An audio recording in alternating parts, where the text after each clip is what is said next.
Suscríbete a nuestro canal Televicentro HN y activa las notificaciones. Edgardo Melgar en vivo comienza ya.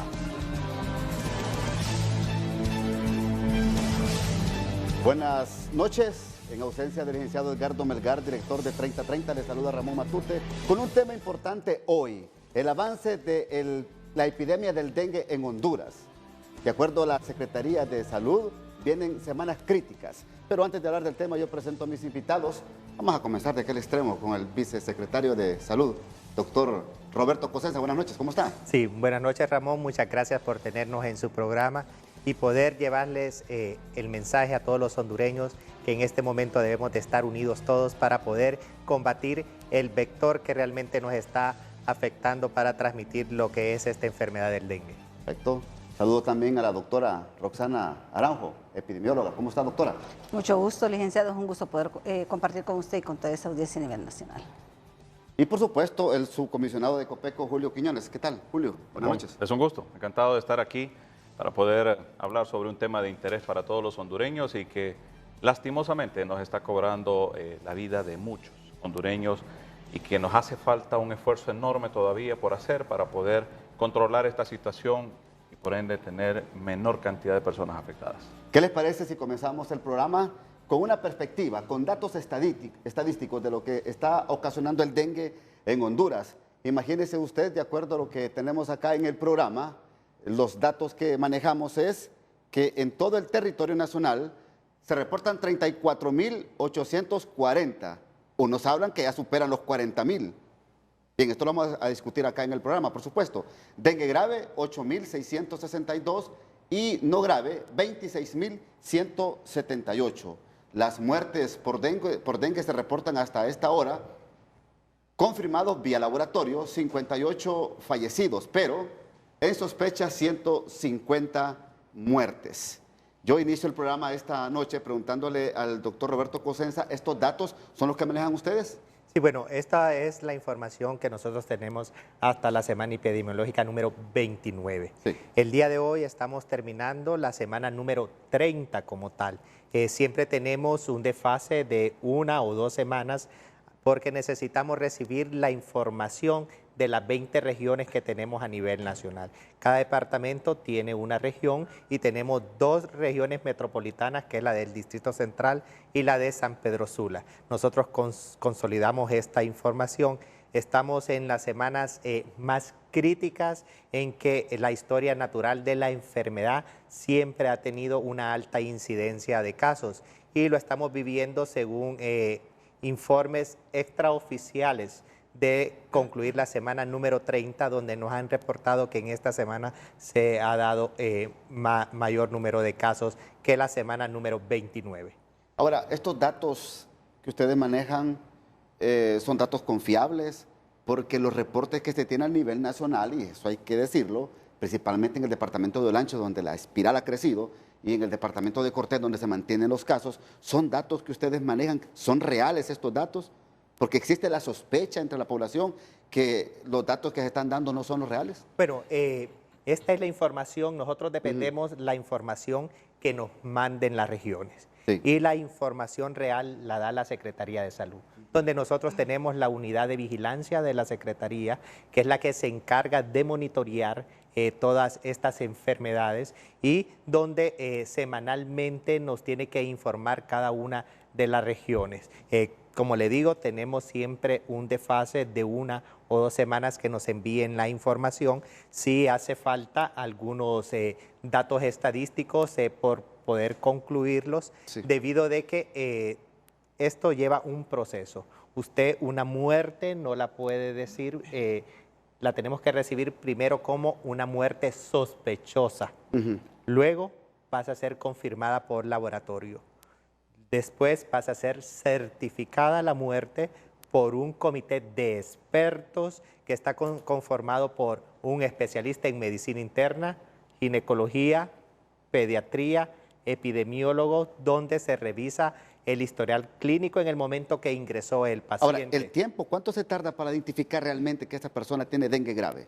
Bueno, el tiempo en identificar que un paciente tiene dengue grave es inmediatamente. Inmediatamente porque el primer diagnóstico que la persona tiene dengue es el diagnóstico clínico. Ahora, que está dado por un médico. Permítame, doctor. Si ustedes dicen que inmediatamente se detecta a la persona que tiene dengue grave, bueno, ¿y por qué no? ¿Y si tienen sospecha de 150 personas fallecidas? No, pero no la muerte. Todo está en sospecha en este momento, Ahora, ¿verdad? perfecto. Porque inmediatamente, ahorita que estamos en una epidemia, Sí. el dengue tiene 3 etapas. La etapa febril, Sí. que es la primera, que en esa etapa es donde le dan algunos síntomas al paciente, como ser la fiebre que le puede llegar hasta 40 grados, malestar general, dolor en las articulaciones, dolor de cabeza. Esa es la primera etapa del paciente que le dura de 3 a 4 Perfecto. días. Ok. Luego usted pasa a una etapa Sí. crítica que va a tener el paciente, que ya en esa etapa crítica es donde el paciente comienza con los signos de alarma. Y es ahí donde nosotros decimos, bueno, es un paciente con un dengue clásico o un paciente con signos de alarma, o si el paciente es un paciente con dengue grave, a lo que nosotros antes le llamábamos, según la clasificación del dengue, como un dengue hemorrágico. Hoy en día la Organización Panamericana de la Salud lo ha clasificado con dengue sin signos de alarma, dengue con signos de alarma y dengue grave, que el dengue grave es el que lleva a fallecer a las personas. Perfecto. Doctora, ¿usted comparte estos criterios? Es la clasificación que tiene la Organización Panamericana de la Salud. Con respecto a los datos, ese es el sistema de recolección de datos de la Secretaría de Salud. Lo que pasa es que no es que hay un subregistro, sino que no tiene el registro de las clínicas privadas y de los hospitales privados. Solo el Distrito Central, la región metropolitana, es que hace el monitoreo diario de cuántos pacientes, por decirle un nombre, hay en tal clínica privada o en tal hospital. Pero el resto de las regiones no hacen ese O monitoreo. sea, percibo entonces que usted está en desacuerdo con estos datos. No, es que el desacuerdo no. Ese es el dato que llega al sistema público de salud. Pero el sistema privado no lo tiene reflejado. Siempre. ¿Y estos datos privados? No, ¿En cuánto cree usted que pueden oscilar? Es un 20%. Es decir, aumentamos un 20% en el caso de muertes por dengue. En un 20%, no. Dengue grave. No, digamos, si usted me dice que un 20%... En los casos, en eso, porque la mayoría de los dengue graves que no se han podido manejar en la privada, se los mandan al hospital público cuando ya están en una etapa de shock irreversible. ¿Usted cree que son 58 personas muertas por dengue grave? No. ¿O cree que hay un número más alto no. confirmados? Yo considero que esos 150 es el reporte que tiene la Secretaría, pero creo que podríamos alcanzar hasta los 200 fallecidos en este momento. En este momento, Sí. por dengue grave. Sí, yo creo que sí. Ese es el dato que podríamos estar manejando, entre 200 personas que han fallecido. Pero ese es el registro que tiene la Secretaría, porque ese es el sistema de vigilancia que tiene. Ese es el sistema de vigilancia. El problema es que estamos en un momento de epidemia donde el diagnóstico de dengue es clínico. El laboratorio le compensa a usted otras situaciones, sobre todo las complicaciones, cuando ya hay fallas orgánicas, o sea, multiorgánicas. ¿Y qué pasa con este sistema de vigilancia? Hay que fortalecerlo, doctora. Definitivamente. Es muy débil actualmente en el país. Hay que fortalecerlo con las instituciones privadas, sobre todo en momentos así de crisis. Por ejemplo, en la región de San Pedro Sula ya estuviera monitoreando todas las clínicas privadas y los hospitales privados, Sí. porque al final de cuentas hay un porcentaje de la población que no van al sistema público, sino que se van de un solo a la clínica privada, al hospital privado.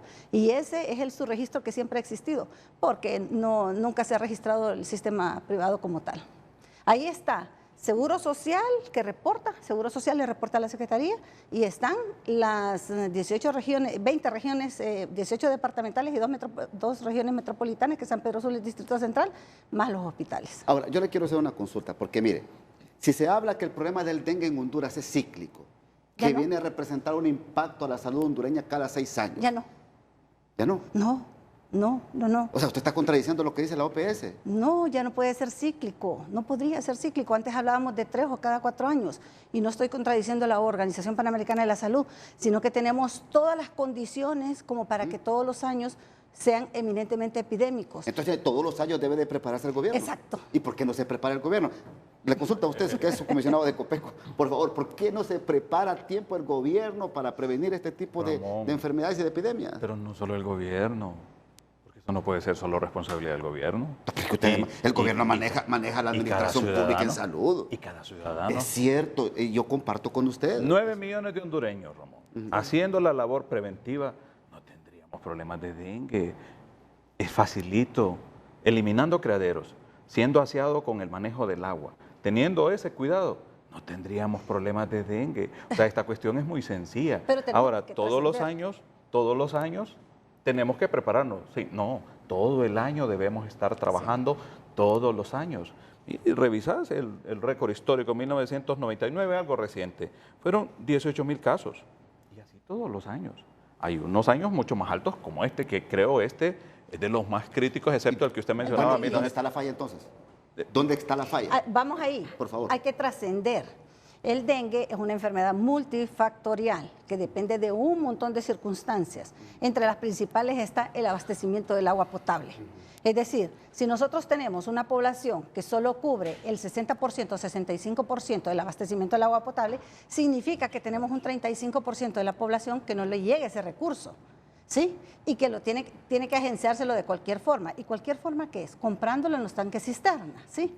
Es sumamente costoso y es alto. Entonces, ¿qué hace la población? Acumula agua, almacena agua, sin las precauciones del caso. Es decir, sin taparlos, sin estarlos lavando una vez por semana. Ese es uno. El otro es el déficit de los desechos sólidos. Hay un déficit casi igual. Entonces, ahí vamos acumulando dos factores. El calentamiento global tiene mucho que ver ahora. El impacto. Enfermedades tropicales. Definitivamente. Y no solo es el crecimiento poblacional. Y no solo es arbovirosis. Esto lo que pasa es que tiene complejidad desde el punto de vista médico-clínico y desde el punto de vista del vector. Ahora, Julio, ¿los agarró desprevenidos?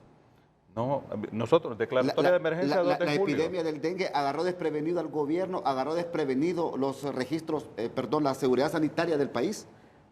SINAGER le trasladan el 2 de julio, declaratoria de emergencia a nivel nacional, y dice SINAGER se encarga. Nosotros empezamos a operativizar esto. Y los resultados se han estado generando en la medida que hemos ido trayendo los recursos, teniendo los insumos, la Secretaría de Salud aportando lo que tenían en inventario. Financieramente el SINAGER decide hacer incrementos. El presidente de la República altamente comprometido, yo debo decirlo. Yo he estado en las reuniones presentes, el hombre ha dicho lo que sea necesario para poder contrarrestar esta situación. Pero hay una situación, Ramón, hay un tema nuestro, nosotros culturalmente hablando debemos cambiar. Nos costó aprender a usar el cinturón de seguridad. Después del cólera, nos costó aprender a lavarnos las manos. Hoy, después de esta situación, debemos aprender a ser cuidadosos en nuestra casa.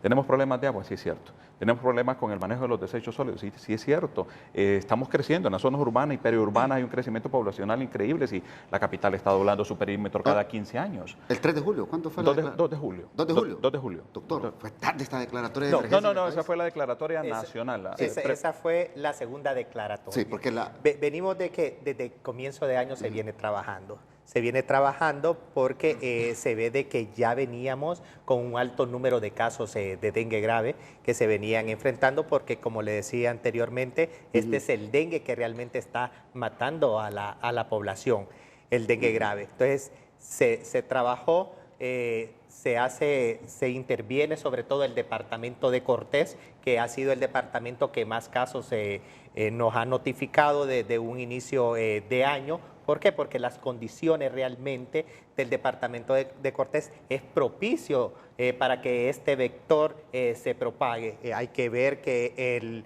vector que es el zancudo Aedes aegypti es el que realmente transmite el dengue. Ahí hay una población, están las maquilas, es una población cosmopolita que realmente se tiene, que vienen de todos lados, donde puede expandirse realmente el dengue a otros departamentos. Entonces también la latitud sobre el nivel del mar que tenemos.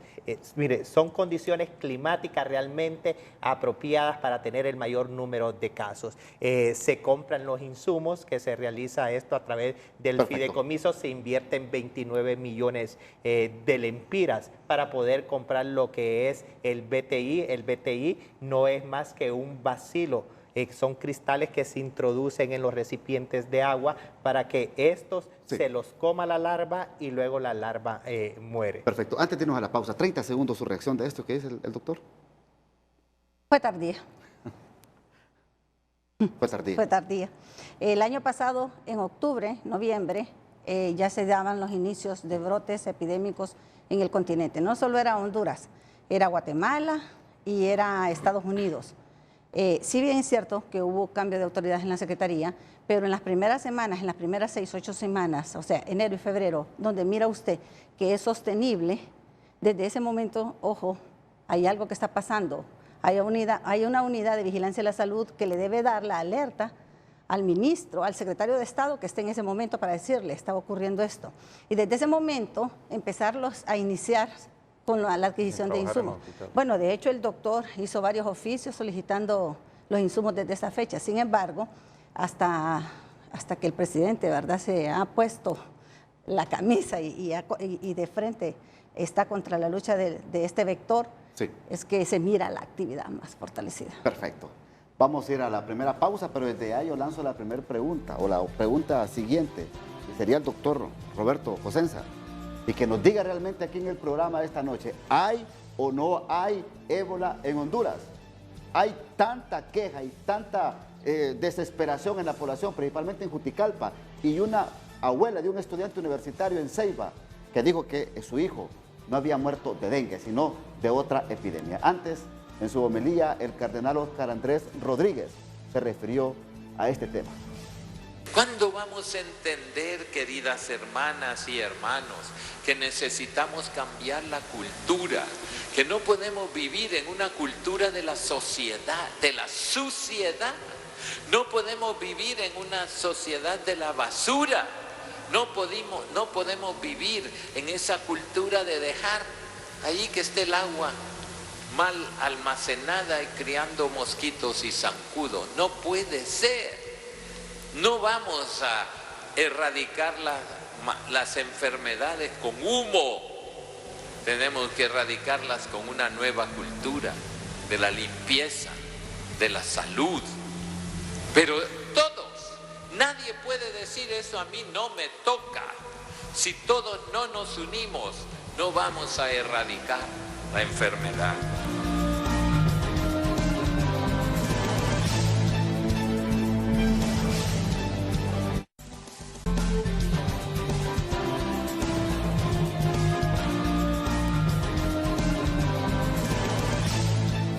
Seguimos en vivo en 30-30 esta noche hablando del tema del dengue, pero antes de irnos a la pausa, yo le consultaba al subsecretario de Salud, Roberto Cosenza, sobre el tema del ébola. Por favor, explíquenos. Sí, mire, yo creo que es importante aclararle a la población que estamos en una epidemia del dengue, que no podemos politizar ni confundir a la población para tener más muertes a consecuencia del dengue. Creo que dar esta información que ha transcurrido, no información, desinformación a través de las redes sociales, es un atentado contra el pueblo de Honduras en decir de que tenemos ébola en el país. El ébola realmente da su primer brote en el año de 1976 y se llama ébola porque fue en el río Ébola, siempre en la República del Congo, que es donde en estos momentos se encuentra un brote de ébola. La Organización Panamericana de la Salud ha dicho de que es aproximadamente más de 20 personas que se tienen con este brote de ébola. Y es diferente la forma de transmisión del ébola al dengue. Sí. Nosotros como Secretaría de Salud nos mantenemos vigilantes según la alerta que ha mandado a todos los países y en ningún país de América Latina hasta los momentos ha habido un caso de ébola. ¿Ustedes se comprometen como Secretaría de Salud comprobarle clínicamente a la señora de Ceiba, la abuelita de este estudiante universitario de apellido Urbina, que él murió de dengue grave? Mire, la diferencia del dengue y del ébola, el dengue es transmitido por el zancudo. El ébola es transmitido por cualquier secreción, contagio es transmitido de humano a humano, es transmitido de humano a hombre, de humano a animal, es por cualquiera de las formas de una secreción que nosotros podemos tener. Ok. Y hasta los momentos el laboratorio de vigilancia en nuestro país ha descartado de que podemos tener un caso. Y yo creo de que en esta forma, Ramón, tenemos que ser responsables con la población de Honduras y no podemos estar jugando con la salud. Les estamos diciendo nosotros a los hondureños que no se automediquen, que acudan a su establecimiento de salud más cercano. Imagínese una persona desesperada creyendo que es cualquiera de estas otras enfermedades que se han inventado, toma otro medicamento que está contraindicado para el dengue, que empeora su cuadro clínico. Perfecto, doctora Aranjo, por favor. Definitivamente, mire, yo creo que en ese caso particular es sumamente doloroso. Yo soy abuela y es más, nadie de mi familia, ni siquiera un vecino, es doloroso que fallezca por una enfermedad como esa del dengue, que es prevenible. Sin embargo, a veces sí tenemos que ser un poco más cuidadosos con lo que nosotros decimos. En el caso del ébola, yo particularmente no quisiera que nunca viniera al país, que nunca. La tasa de mortalidad del ébola es tan alta que va desde el 25 hasta el 95%, y en África alcanza el 95%, es decir, la mayoría de las personas... Altamente mortal. Claro, es altamente mortal y se transmite de persona a persona.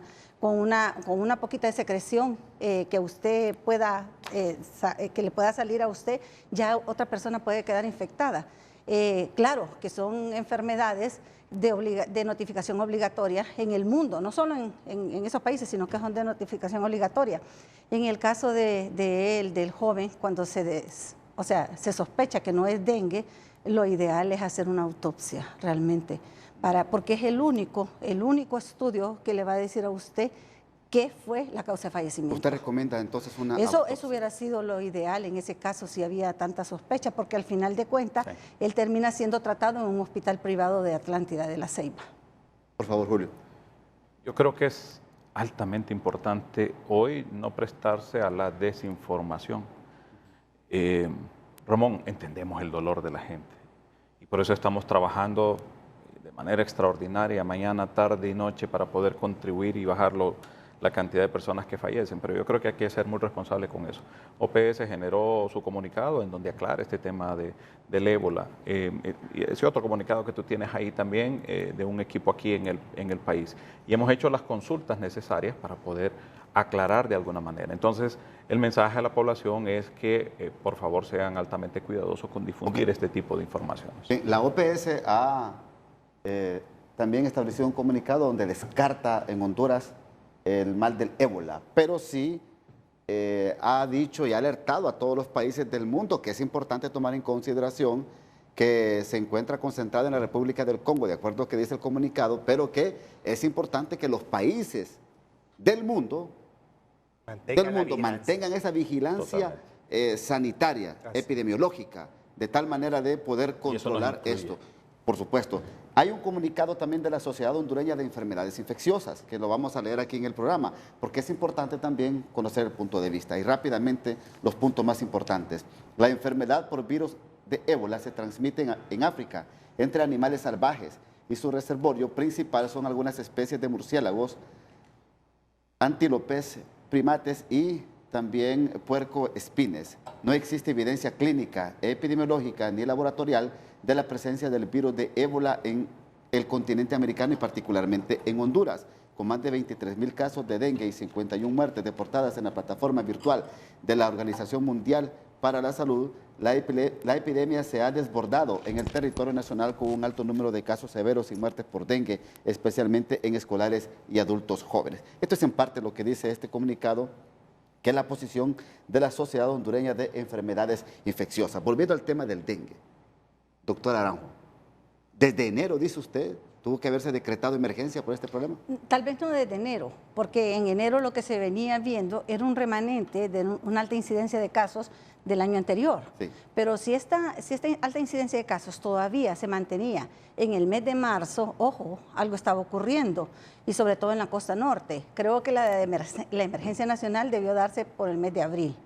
Sin embargo, se dio una declaratoria sanitaria que llamaba la atención en 12 departamentos. O sea, en ese momento en 12 departamentos. Y es hasta el mes de julio que se declara la emergencia nacional. ¿Fue irresponsable la Secretaría de Salud? Pues, no les habría decir si responsable o no. De repente sí con mucha confianza en creer que se podía controlar ese brote epidémico de la costa norte. Sin embargo, es tan complejo, el dengue es tan complejo y desde el punto de vista epidemiológico ya se visualizaba que un año iba a ser como este de crítico.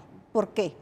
Porque en cuanto al cuadro clínico de la enfermedad, recuerde que el dengue tiene 4 serotipos, el 1, el 2, el 3 y el 4.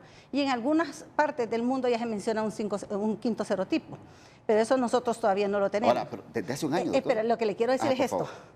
Si nosotros tenemos el dengue desde los años 70 y hemos sido anteriormente de manera cíclica cada 4 años con epidemias, que ahora yo le digo, todos los años son eminentemente epidémicos porque tenemos todas las condiciones para que se den las epidemias. Sin embargo, nosotros hemos venido arrastrando un sinnúmero de casos de personas que por lo menos una vez en su vida han tenido dengue. ¿Qué significa? Que son miles y miles de personas que están susceptibles a desarrollar las manifestaciones graves de la enfermedad. Y esto es lo que estamos viendo en este momento. Hemos tenido tantos susceptibles que la curva epidemiológica en algún momento se iba a revertir a esta alta incidencia de casos graves. Mire qué insumo más importante, la doctora Aranjo. Desde hace un año. Si desde hace un año se tenía previsto esto, yo creo que entonces sí coincidimos que hubo una reacción tardía. No teníamos un año específico, pero sabíamos que tarde o temprano esto iba a repercutir. Perfecto. José Luis Herrera, en San Pedro Sula, también dialoga con personas que conocen de este tema y también, por supuesto, su opinión sobre el tema del dengue en el país. Así es, buenas noches, Ramón Matute, a los invitados allá en Tegucigalpa. Me acompaña Lourdes Estrada, jefa regional sanitaria metropolitana de San Pedro Sula. Vamos a ahondar ya en el tema, cuántos muertos van en lo que va de esta semana y llevan reportados aquí en el departamento de Cortés. Bueno, muchas gracias y buenas noches allá a todos los televidentes, José Luis. Nosotros, pues como departamento de Cortés, tenemos un acumulado de aproximadamente 70 muertes sospechosas por dengue y de estas confirmadas 21.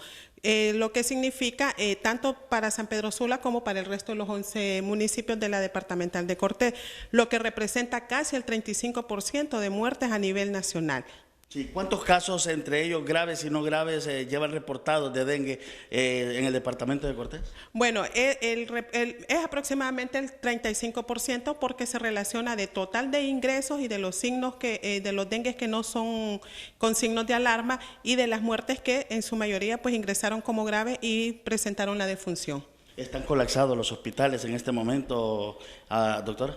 No, totalmente no están colapsados en el sentido de que se ha hecho un esfuerzo sobrehumano a través de la asignación de presupuesto en los diferentes hospitales, principalmente en el Hospital Mario Catarino Rivas, donde la señora ministra a través de las diferentes declaratorias y la asignación y la contratación de recursos, tanto especialistas, médicos, enfermeras, estamos haciendo un trabajo de forma 24/7 tal sentido para poder darle atención a la población. Sabemos que hay una sobredemanda de pacientes que está llegando a los hospitales, pero precisamente a nivel de lo que fue la región metropolitana, en lo que va del mes de julio, se hizo una extensión de jornada para poder atender estos pacientes y hemos atendido un aproximado de más de 900 personas para descongestionar lo que es el hospital. Se han creado estas clínicas estabilizadoras de dengue en los municipios como Choloma, Villanueva, Choloma, Santa Cruz de Yojoa, Peña Blanca y en el Policlínico Miguel Paz Barahona,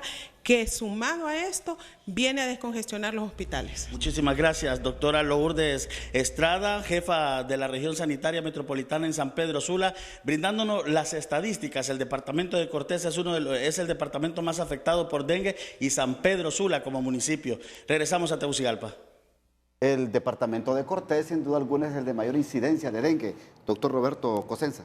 Sí, bueno, este es el departamento que ha dado el mayor número de cifras entre los departamentos de Cortés, Lloro, Colón. Estamos hablando de que tenemos aproximadamente más del 70% de casos que se han concentrado sobre todo y Estamos hablando de un 65% de las muertes reportadas que nosotros tenemos hasta los momentos han sido por el departamento de Cortés de los diferentes municipios. Perfecto. ¿Por qué el departamento de Cortés, doctor Aranjo? Probablemente tiene la pausa. Pues tendría que verse todos los factores epidemiológicos de ese departamento, las temperaturas altas, la cantidad de población flotante que hay dentro de ese departamento de municipio a municipio. Miremos Choloma con la cantidad de maquilas que hay, Villanueva, todo eso. Pero es interesante también un mapa que refleja la incidencia de casos por municipio. Por ejemplo, en Cortés tenemos Potrerillos que está en verde. Significa que tiene una zona de éxito y está alrededor de toda la franja roja. Tenemos Villanueva que está en amarillo, pero Villanueva sí fue intervenido. Este es interesante. ¿Y por qué este fenómeno, doctora? Porque depende del trabajo. Sabemos que San Pedro Sula, al igual que ha generado la misma cantidad de casos. ¿Y por qué, Julio? Porque el trabajo, perdón, doctora, porque el trabajo de la mesa intersectorial aquí ha sido constante y ha funcionado. Aquí llevamos 2 años de estar trabajando en la mesa intersectorial. La municipalidad tiene una mesa y está justo en el comité de emergencia municipal. Y mira, el alcalde Fura es 1.2 millones de lempiras mensuales para insumos. Me sorprende, por ejemplo, el departamento de Gracias a Dios. Mire que es un departamento altamente tropical, pues. Ahí el problema siempre ha sido más malaria que quizás dengue. Porque claro, no está comunicado así tan fácilmente. Recuerde que solo es aéreo o marítimo el abordaje de ahí. Pero si miramos Cortés, usted mira, lo verde es Potrerillos y el amarillo es ¿cómo se llama? Villanueva. Pero Villanueva estuvo 3 meses intervenido con un proyecto de USAID, donde en las pilas y barriles se le colocaba un herbicida. Entonces, sí funcionó. El haber abordado los principales recipientes donde se cría el mosquito, funcionó en Villanueva. ¿Qué como pasa? San Marcos de Colón también, ¿verdad? Exacto, también. Mire, esto sí es claro. En ese estudio se supervisaron más de 100.000 viviendas. Y en esas 100.000 viviendas, el alto porcentaje de los criaderos estaban en las pilas y barriles. O sea, no sigamos buscando en otros lados, que siguen siendo las pilas y barriles los principales depósitos del criadero del mosquito. Bueno, vamos a ir a la pausa. Cuando regresemos acá en el programa 3030, la posición de la plataforma de apoyo a la salud. ¿Cómo califica esta epidemia en Honduras? Y por supuesto, el plan operacional de Copeco. ¿Le abren las puertas a Copeco, a toda esta mesa multisectorial que está luchando contra el dengue en Honduras? Después de la pausa.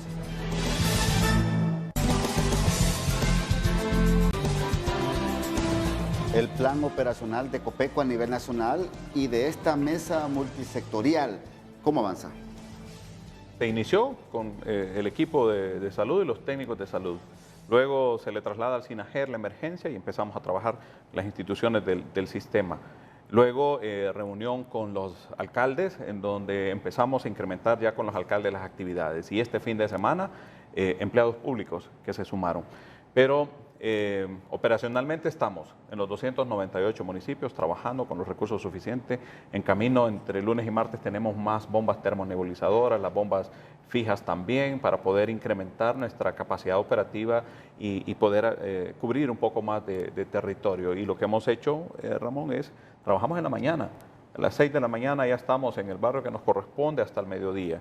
Fumigamos, aplicamos BTI y hacemos eliminación de criaderos, pero también estamos trabajando de noche, de las 5 de la tarde a las 8 o 9 de la noche. ¿Abren las puertas cuando llegan de casa en casa ustedes? Todavía nos hace falta. Hemos medido cantidad de casas. Yo siempre voy a poner el Hato de en Medio como ejemplo, y perdonen los vecinos del Hato de en Medio, pero ellos saben que hubo un montón de gente que no abrió las puertas de su vivienda. Más del 33% de las viviendas no fueron abiertas.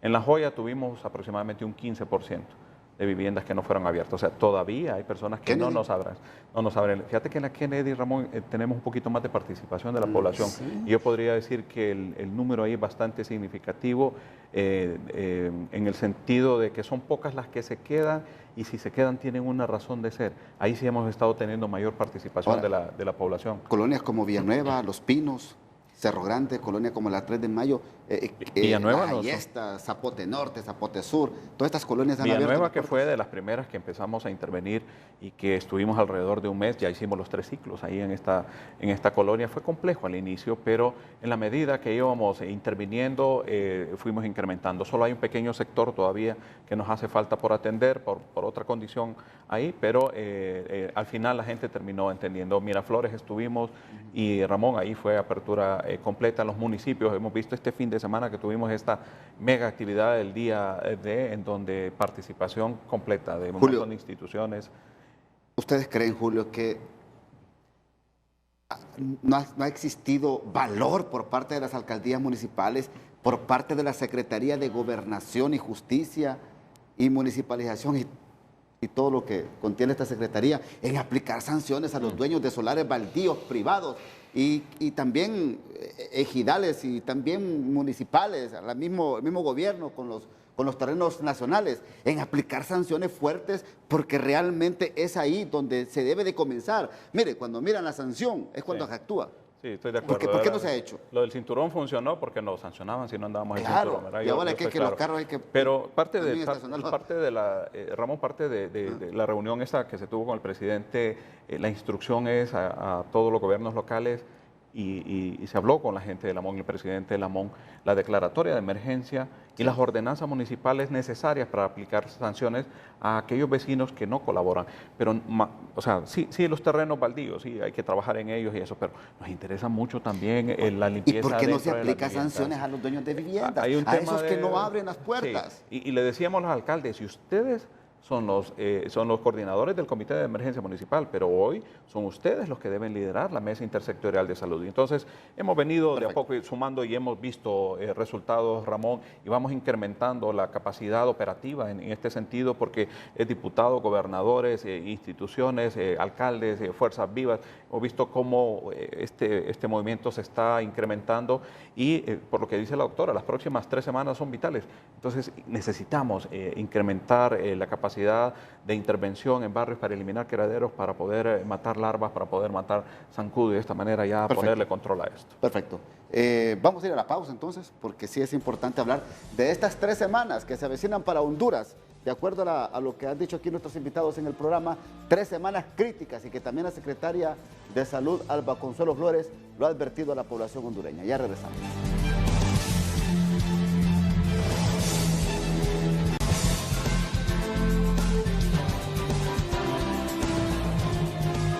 El periodista Alex Laínez ha platicado con la doctora Suyapa Figueroa, presidenta del Colegio Médico Hondureño y también de la plataforma, referente a este tema. Escuchemos. Muy buenas noches a Ramón Matute y televidentes de 3030. Me acompaña la doctora Suyapa Figueroa, presidente del Colegio Médico de Honduras y también coordinadora de la Plataforma Ciudadana en Defensa de la Salud y Educación. Primera consulta, ¿cómo está apoyando la plataforma en esta emergencia por dengue? Doctora, muy buenas noches. Muy buenas noches. Bueno, la plataforma apoya al pueblo hondureño inicialmente con haber hecho una denuncia de que el gobierno no estaba haciendo lo propio en vista de una emergencia que nosotros sabíamos que iba a tener dimensiones grandes y que desafortunadamente no se habían hecho ninguna acción. Pero posteriormente hemos hecho jornadas de capacitación como colegio médico a los médicos en la detección, en el abordaje clínico y en el tratamiento oportuno de estos pacientes. Hemos hecho como plataforma también con los docentes una jornada de instrucción a los niños en la detección de criaderos, cómo combatirlos. Sabemos que los niños tienen un compromiso especial cuando se les enseña a prevenir enfermedades. Creemos nosotros que este es un aporte enorme que se ha dado. Se han hecho jornadas de limpieza dentro de los centros educativos y además hemos hecho incidencia en 2 departamentos, en La Paz y se iniciará esta otra semana en Santa Bárbara, en donde creemos que nosotros que para finales de esta semana se va a ver una enorme reducción del número de casos. También hemos hecho, pues además del acompañamiento del expertise de las personas que fueron relegadas en un determinado momento de las acciones y que se han incorporado, y que están haciendo estas acciones justamente en el Departamento de La Paz, sobre todo en este momento. Doctora Suyapa Figueroa, ¿los hospitales están bien abastecidos para esta emergencia? No, indudablemente lo que más hace falta, sabemos que cualquier cosa en un sistema que fue deteriorado y que en este momento no le puede dar atención ni siquiera a lo que normalmente, a la demanda que normalmente existe, no le puede dar adecuado abordaje a una sobredemanda, que es la que impone una epidemia como la que tenemos, de las dimensiones que la tenemos en este momento, que ya le ha cobrado la vida a más de 100 ciudadanos. Sin embargo, lo que más carece es de espacio e indudablemente del personal humano. No se está dando la debida atención en vista de que el personal que se ha contratado ha sido insuficiente.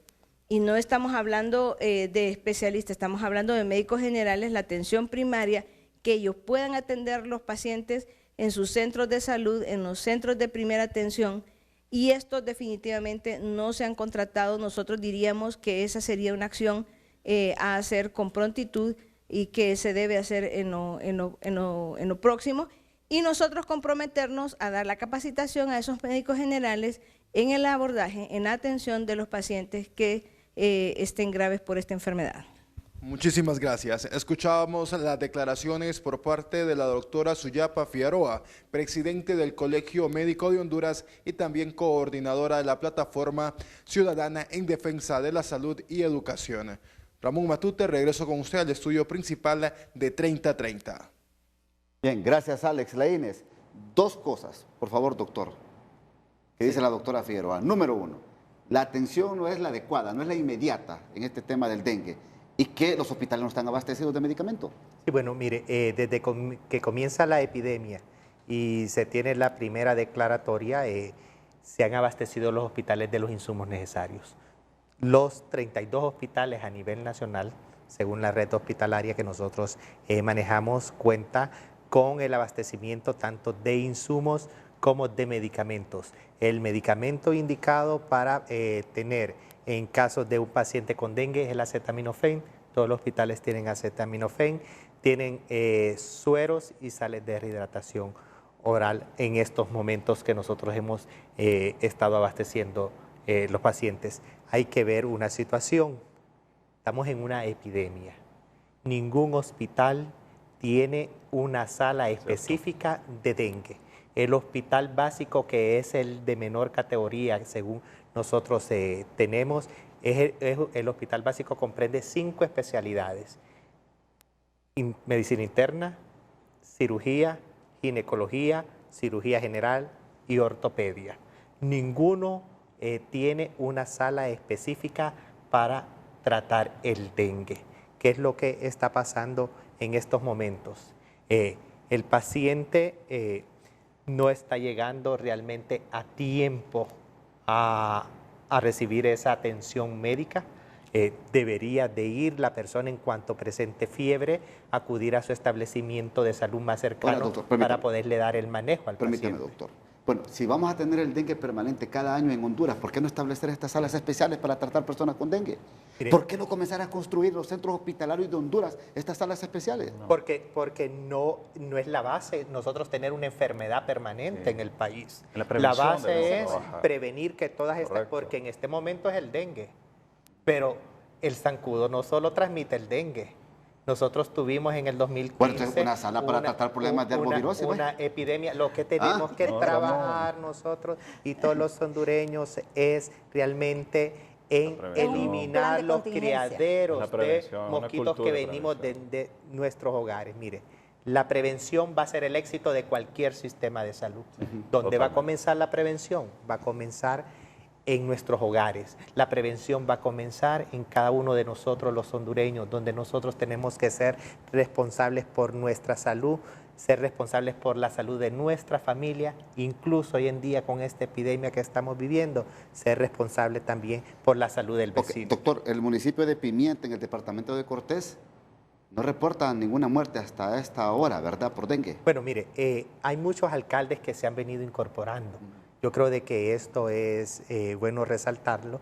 Ellos son los máximos líderes que nosotros tenemos en las comunidades. Por eso el presidente vio a bien también invertir 50 millones de lempiras para que se les transfiera a las alcaldías y puedan trabajar sobre todo en estas medidas de prevención.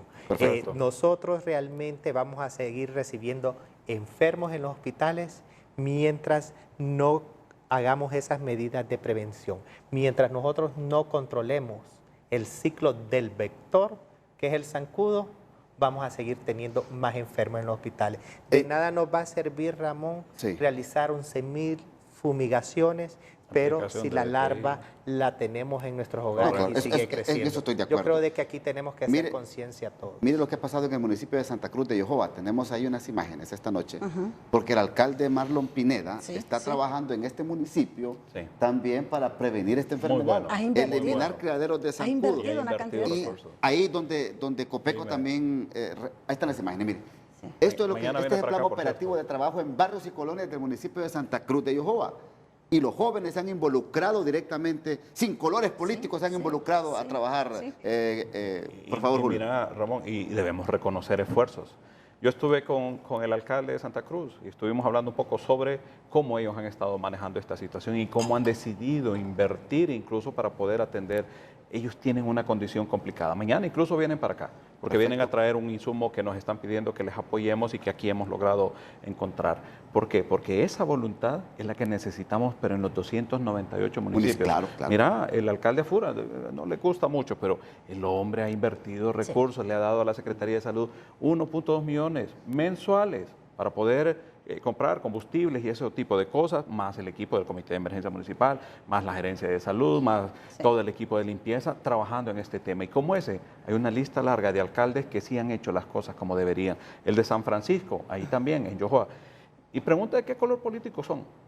Yo estoy reconociendo en ellos, y tú sabes mi afiliación política, pero yo estoy reconociendo en ellos en el esfuerzo, porque aquí ya no se trata de ningún color político, no se trata de religión, sino de trabajar por el bienestar del ciudadano, Ramón.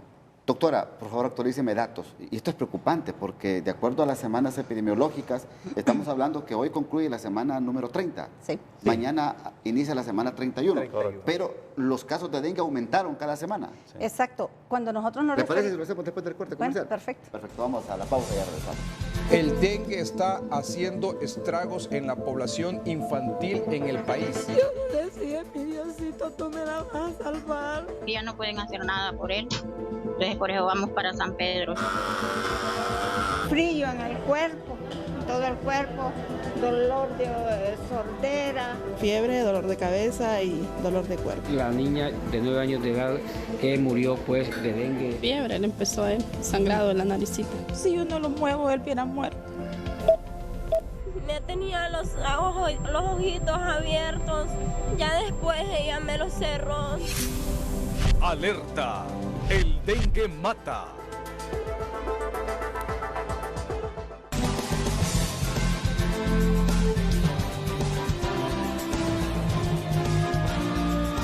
Doctora, actualíceme los datos, por favor. Bueno, ¿por semana? Por semana epidemiológica los tiene el doctor Cosenza. Ah, bueno. Doctor, así rápido. Sí, bueno, hemos nosotros en estas últimas 3 semanas, estamos hablando de que desde la semana número 26, realmente ha venido en un ascenso de casos. Semanalmente se han venido reportando un promedio de más de 1.000 casos semanales. Sí. Y como bien estamos en la etapa de que hasta la semana 37 nosotros podíamos tener el pico más alto de casos. Se tiene una proyección, según los expertos, estamos hablando de más de 142.000 casos de dengue que nosotros podríamos tener a final del año. A final de año, si realmente nosotros no trabajamos en esas medidas de prevención. Esto implica, doctora Aranjo, entonces, que son 42.000 hasta ahorita. Podrían ser 140.000 al final del año. Eso es lo que estábamos hablando. Óigame, estamos esperando entonces que Dios no lo permita. No. Que 100.000 personas y más. que los esfuerzos que se hagan sean productivos. Este esfuerzo que se ha hecho por parte del Poder Ejecutivo en las últimas semanas, que es un esfuerzo enorme financieramente también, pero sabemos que las vidas humanas no tienen ningún precio. Entonces es un esfuerzo enorme que tenemos que hacer como población. El pico más alto de las epidemias lo hemos alcanzado en la semana epidemiológica número 37 generalmente. Eso es en la segunda semana de septiembre, pero podríamos estarlo alcanzando nosotros en las próximas 3 semanas. Es decir, los 9.000 casos que teníamos cuantificados para esa semana, podríamos tenerlo en estas próximas 3 semanas. Y a eso es que nos referimos nosotros, que son cruciales, porque de eso va a depender qué giro tome la epidemia. Perfecto. Si va a llegar a un descenso o si en una forma ascendente. Julio, por favor, para ir despidiendo ya tu participación aquí en el programa. Clave es el esfuerzo que hagamos hoy, todos, involucrándonos todos, absolutamente todos. Y de verdad yo voy a insistir en la invitación a la ciudadanía a que se sume a este esfuerzo. Podemos fumigar los barrios que quieran, la cantidad de veces que quieran, aplicar BTI en las cantidades que ustedes quieran. Pero el ciclo se rompe, cuando nosotros eliminamos los criaderos de zancudo. De esta manera vamos a poder minimizar la cantidad de casos a nivel nacional. Es sumamente importante que el pueblo hondureño también sea parte de este esfuerzo. 10 segundos, doctor, para que se despida. Sí, yo solo le quiero decir, no deberíamos de tener más muertes por dengue. ¿Por qué? Porque el dengue es una enfermedad prevenible y la prevención comienza en cada uno de nuestros hogares. Y decirle a la población que lo que realmente está circulando en nuestro país es el dengue y no es otra enfermedad. No nos automediquemos y acudamos al establecimiento de salud más cercano. Doctora, 10 segundos. Bueno, decirle a la población que prácticamente el 70% para cortar esta transmisión de este virus tan letal que está siendo en este momento está en nuestras manos. La eliminación de criaderos es fundamental, las fumigaciones son complementarias y sobre todo llevar a nuestros familiares en las primeras 24 horas a un centro de salud. 12 horas dura una persona cuando está muy crítica. En las primeras 24 horas, sobre todo en los niños, porque esas 24 horas son cruciales para determinar en qué etapa del dengue está. Es que desde que le da fiebre debería de llevarlo al establecimiento de salud más cercano. Y son 4 días para usted entre a la etapa más crítica de la enfermedad. Les agradezco a los 3, gracias por haber estado acá en 30-30. Un privilegio. Gracias por sus valoraciones, que es importante. Recuerden ustedes, amigos televidentes, lo han advertido ellos, las 3 semanas siguientes serán críticas y hay que tomar todas las medidas de mitigación, eliminando criaderos de zancudo y, por supuesto, participar activamente con la labor que hacen a nivel nacional esta red operativa de Copeco y las corporaciones municipales. Que Dios bendiga a Honduras. Buenas noches.